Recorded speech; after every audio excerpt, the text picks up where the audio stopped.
Hi, everybody. Welcome to today's edition of the Gamut Network. A truly amazing young woman I have on the show today that I've had the pleasure of knowing a little over a year now.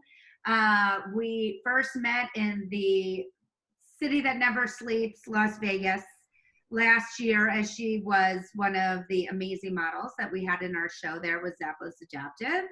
And so now I'm thrilled to have her on the show because she is one spectacular woman. Cheyenne, welcome to the show. Thank you so much for joining us. Thank you for having me. I'm very excited. I'm so excited. So let's just first start with kind of getting everybody familiar with your story. Let's hear about your disability, your childhood, and then we're going to move on to what you're doing now. So I was born with a broken back. Doctors think that I must have had a stroke in utero, which caused it. So I've been in a wheelchair my entire life. My wheelchair has taken me some amazing places. I feel like I've already lived like 5 lifetimes because of all of the different things that I've done. Share with us a little bit about like all the amazing things that you've been able to do with your wheelchair. So I started competing in track in the Junior Paralympics at 6 years old, and I did that for 12 years. Six. And so through that, I met like a lot of great athletes with different disabilities, and that was really great for me to see other people like me and know that like we're all just athletes. So then from there, I got into acting in middle school, and I was in school plays throughout high school, and I was the first Miss Teen Wheelchair Nevada in high school as well. I went to college, undergrad, got 2 bachelor's degrees in criminal justice and psychology. And then started modeling because the lovely Mindy helped me out and gave me a job with Runway of Dreams and Zappos fashion show in Las Vegas, which I was so surprised by because like Vegas never has like casting calls or like anything, especially for people with disabilities. So I kind of thought it was a scam at first, and then I was so pleasantly surprised. Sad and fun at the same time. Yes, it was incredible. So uncommon. So since then, I started modeling and doing some acting, and I moved to New York last year to go to NYU and get my master's in media, culture, and communications. Oh my gosh, amazing. So I'm going to go back a little bit because there's so many things that I want to make sure that we underscore. The first is your mom is awesome. That Yes. She immediately put you in at 6 years old to these type of competitions because you probably got very comfortable with being with other people that have different disabilities, and it was probably very natural and typical for you, whereas other members of the population that I've met, and particular even one story was from the show in Vegas that this young woman who was missing an arm, Cassandra, I don't know if you remember her. Yeah. That was the first time she ever met in her life anybody that had a limb difference, and she was 21 years old. Right. I was very lucky to do that. I got involved with a sports program, an adoptive sports program, through an adoptive PE teacher I had. And he was the one who was like, you're good at track. Let's, get you out there competing. And my mom was a little bit hesitant at first because, as a mom, you're like, I don't know what she can and can't do. But she was there every step of the way, and like I would not be the person I am today without her or without that coach who really helped me get through all those competitions and really pushed me hard. Amazing. Well, shout out to mom and the coach. Yes. For being spectacular. I'm curious about this because I've had quite a few guests that their disability happened in their lifetime, whether that was from an accident or something just, slightly tragic that happened to them versus you who was born with your disability. Do you think that it was, I don't want to use the word easier because I think that that's a loaded word, but because you didn't know any different of being ambulatory and the wheelchair is just a part of who you are. Do you think that is, I'm going to use the word, I'm sorry, but easier in the fact that there was no other side of the story?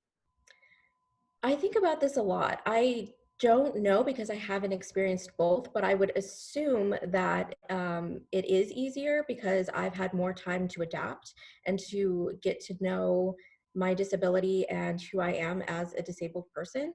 Um, I've also had longer to have to deal with a lot of society's awful ideas about disability. I think the transition process is a lot easier for me because it's all I've ever known. And then someone who has been hurt later on in life has to go from being able-bodied to suddenly having an entirely different life. Exactly. I think about it often as well because my son was born with his disability also, and so he's never known what it's like to run or ride a bike or play really on a team sport. And I think about it often is that a good thing, a blessing that he's not, it doesn't feel like he misses it. But I think there's really arguments that could be made on both sides. Right. But as you pointed out, and I firmly believe that it definitely does make the transition or the acceptance of his life a little bit easier because he knows no other life. This is what his life has been like since the day he was born. So it's Right. just such an interesting topic to me, and Mhm. one that I've definitely dove into with other guests. So I was just curious what your perspective is. So now you go to school, you grew up, excuse me, in Las Vegas. Yes. And Born in what was the how were the school ages for you? How was the school in terms of accessibility? Did you feel that these kids have known you your whole life? What was your experience like with school? Well, when I was really young, I was initially put in special education, even though I didn't have any mental disabilities, but I think then they just thought disabilities, just put them all in one class. But I was able to get out of that, so that was good to be with my peers, and um, it it was pretty good, except for I was in and out of the hospital a lot when I was younger, and some teachers weren't as receptive to helping, and weren't willing to make accommodations like they should. But students were pretty good with me. I remember I think it was fifth grade.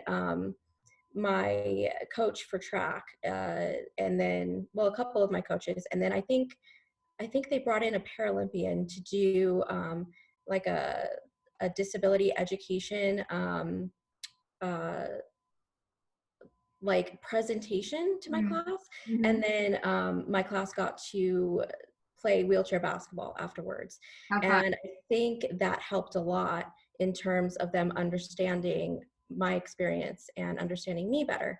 And I grew up a lot with the kids. A lot of us moved from one school to another growing up, so a lot of them knew me. And that was nice. And then my brother was only one grade ahead of me, so I always had him at school with me. And it's funny because like no one would usually like say mean things to my face, but they would say it behind my back to my brother, and he wasn't having that. So I was always well protected, and it was better than I've heard a lot of really horrible stories. So I think I had a better experience than a lot of people. But then I had been competing in Junior Paralympics for 10 years by the point that I was a sophomore in high school, and I decided to try out for my high school track team so that I could train for the Junior Paralympics. And I was told that I wasn't allowed to because I was a safety hazard to the other runners. So I protested it, and ended up changing laws in my school district to allow for students in their high school students, disabled high school students, to be on their high school track teams and score points for their team. Spectacular. Good for you. And shame on them, but good for you.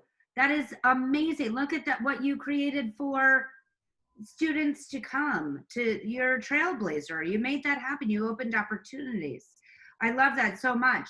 I also wanted to, I find it really interesting about I think some people will be so surprised about the lack of compassion that you experience, especially when you were in and out of hospitals. It's not like you were just missing school for the heck of it, from, educators or what have you. And I think, based on what happened post the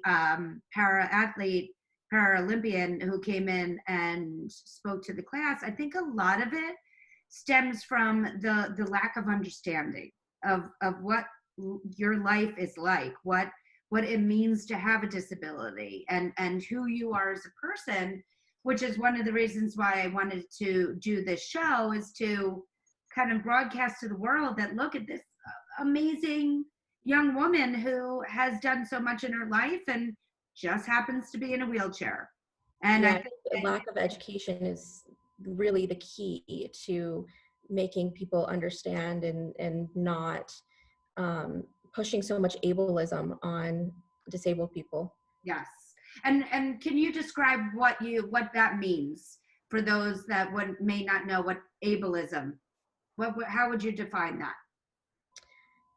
Basically just discrimination based on disability, and just a very able-centric point of view without being able to think of disabled people as normal people. And like you're showing with this show, how everyone is just a normal person who happens to have a disability, but ableism is not being able to see that. Great, thank you. So now you graduated high school and you moved across the country to New York City to attend NYU. So just want to make sure everybody's clear on that. She moved by herself, is living by herself. Actually, do you live with Casey? No. But you guys are friendly. Friends, yeah. Yes. Okay. Everybody listening, we'll circle back on who Casey is in a moment. But first of all, I love that. But so you move across the country, you're to an unbelievable university that you're getting tremendous education, and you're living in New York City on your own. So tell me about that. Were you nervous? What was mom like? I love that you just said, I'm going for it, and New York City, here I come. Well, it's funny because at the time, this was like summer 2018, I think. It was when I graduated undergrad, and I was kind of at a loss of what I wanted to do, because I realized that I didn't want to go into the fields that I had gotten my degrees in. And so I was kind of having a crisis, and I was like, what am I going to do? I need to get a career.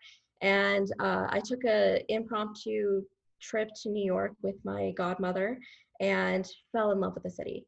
I had been here before when I was younger, but I didn't appreciate it like I do now. And I know everyone says this, but I just loved the energy of New York, and I knew I had to be here, but I didn't know how or when, but I just knew that I had to be here. And so I started looking up grad programs in New York, and I found Media, Culture, and Communications, master's program at NYU. And suddenly it all clicked for me. And I realized that all of the passions I've had in my life, all of the things that I've done, the common thread with all of them is disability and media. And disability and media is perfectly combined within the Media, Culture, and Communications degree. And actually the undergrad program for my program is they have an option for a minor in disability studies. And so I really wanted to go there and study all of this and then meet all of the people that are doing disability studies, because I wish I would have known about it when I was going through undergrad so that I could have majored in it. And so I knew I had to go there, but I was terrified. And my mom at first was like, I don't know, but she helped me with my application for months. And then when I got in, I was extremely shocked. And my mom was really happy for me. But I remember she looked at me and she was like, "You're not really going to go to New York, are you?" And I was kind of like, I don't know, now that like it's real, I'm like scared.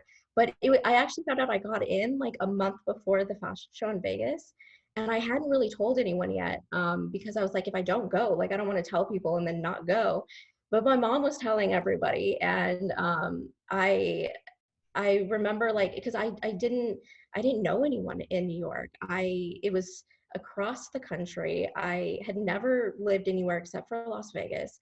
I was leaving my friends, my family, my entire support system, everything, to go on my own. And I think actually the fashion show helped me a lot with that, because Runway of Dreams, like most of you guys live in New York and New Jersey, and knowing that like I knew people there now. And I actually was talking to Debbie from Runway of Dreams about trying to find an apartment, which is horrible, looking for an accessible apartment in New York. So I was looking in New Jersey, and so I was asking her a bunch of questions, and she offered to go see apartments for me because I couldn't be there. We have Yeah, the it best was people so on your sweet. team, by the way, everybody. We really do. The whole team is so incredible, and knowing that like at least I knew people there. Also the fashion show really like gave me this boost of confidence. I felt like a new person afterwards, and I think that was really like the Making push my I heart needed. burst. I think I think it was the push I needed to finally make the decision to go.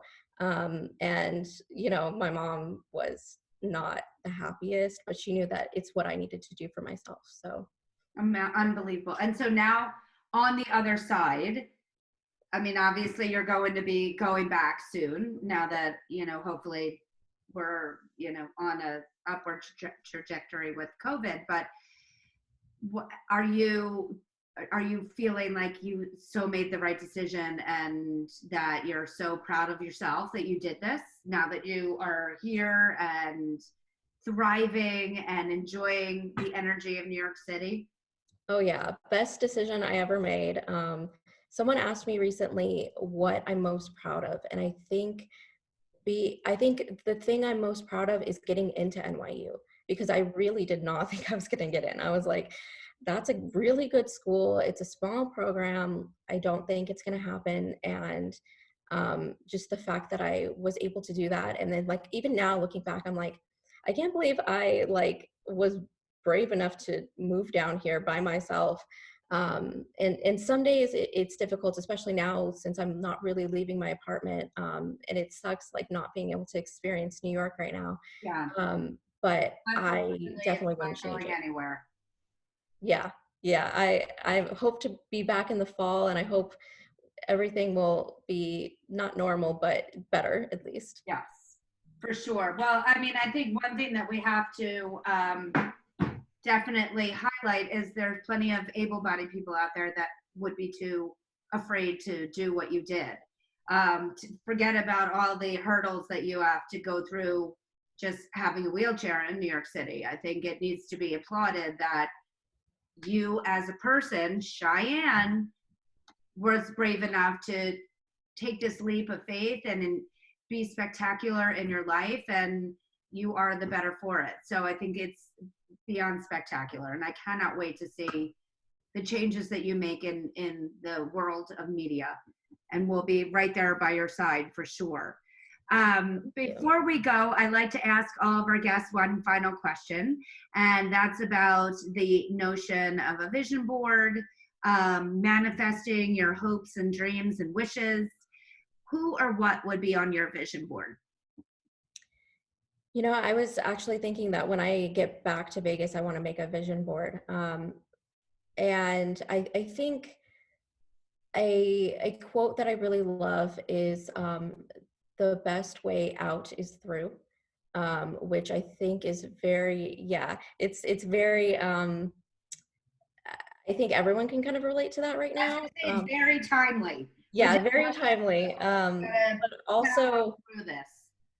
yeah, and it's inspired me at different points in my life when, when you're going through hardship. It's really inspired me. But outside of that, goal wise, I think it would be to have a major part in a movie. That's like my big goal right now. Fantastic. Well, I'm hoping we are going to be able to help you with that. So let's put it on both of our vision boards to get Yes, you on the big screen. How about that? perfect. Can't wait. And get you on Ellen. Oh, thank you. Yes. Let's not forget about that because that's obviously, as we all know, because I say it every interview, that I'm sitting on the couch next to Ellen. So, yes, let's make that happen. You deserve it. So let's make a petition or something. Oh, I love you. Thank you. It was so wonderful to see you and talk to you. You're always a breath of fresh air and an absolute joy. Thank you. So nice seeing you. Thank you for having me. You're very welcome. If you would like to be on the Gamut Network, please email us at talent@gamutmanagement.com. Please make sure to subscribe to our YouTube channel at the Gamut Network, as well as like all of our social channels at Gamut Management. Thank you again. Thank you. Bye. Bye.